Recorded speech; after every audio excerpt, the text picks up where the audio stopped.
ගොඩාක් ඉස්සර කාලෙක වනාන්තරයක ඉතාමත් ලස්සන නෙළුම් මල් වලින් වගේම මාළුන්ගෙන් ඉබ්බන්ගෙන් පිරුණු ලස්සන විලක් තිබුණා.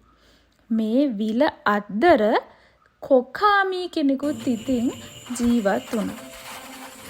ටික කාලයක් යනකොට මේ ලස්සන විලේ වතුර හිඳෙන්නකොට මේ කොකාමී කල්පනා කරා මොකක් හරි උපායකින් මේ විලේ ඉන්න මාළු ටික ඔක්කොම කන්න පුළුවන් නම් කියලා. මේක දැක්ක මාළු ඇවිල්ලා මෙහෙම අහනවා. කොකාමී මොනවාද කල්පනා කරන්න කියලා. මම මේ කල්පනා කරේ ඔයාලට යන කලදසාව ගැන.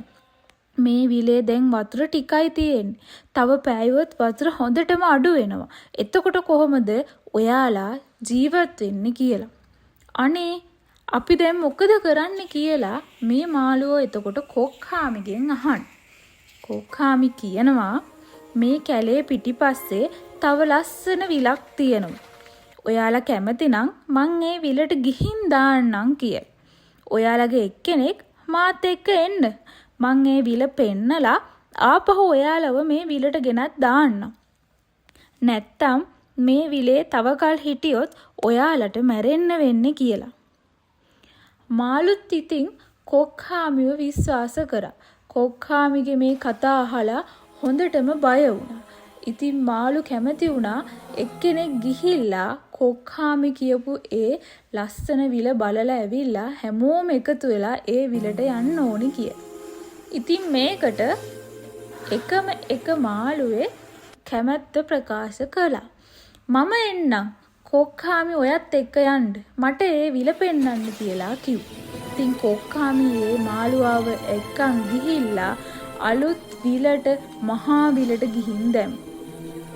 මහා විලේ ලස්සන බලපු ඒ මාළුවා ආපහු කොක්කාමිත් එක්ක ඇවිල්ලා පරණ විලේ ඉන්න මාළුවන්ට අර විලේ ලස්සන ගැන කියන්න පටන් ගත්තා. ගොඩාක් වතුර තියෙන නෙළුම් මල් තියෙන විල ගැන ආස ඉතුරු මාළුවෝ කොක්කාමිත් එක්ක මහා විලට යන්න කැමති වුණා.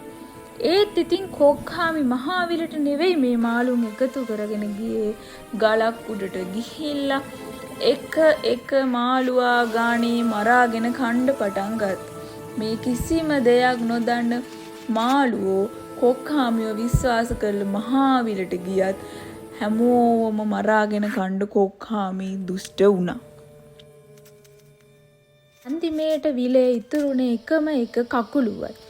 කොක්කාමිට කකුලුවාගේ කකුළු මස් කන්න ආස හිතිලා මෙන්න මෙහෙම කියනවා.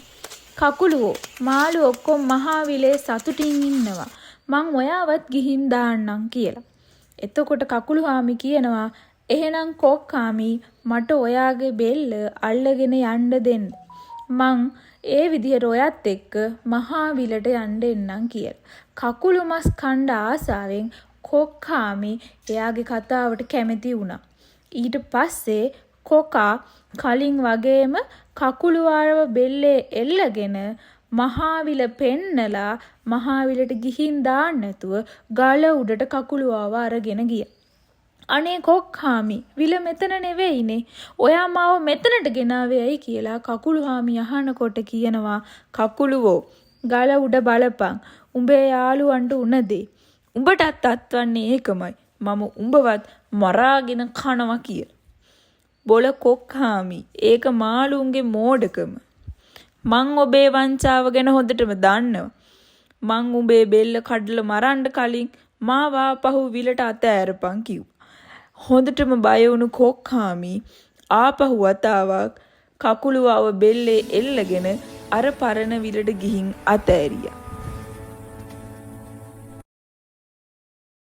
ඊට පස්සේ කකුළුවා කොක්කාමිගේ බෙල්ල අඬු වලින් තද කරලා කඩලා දැම්මා.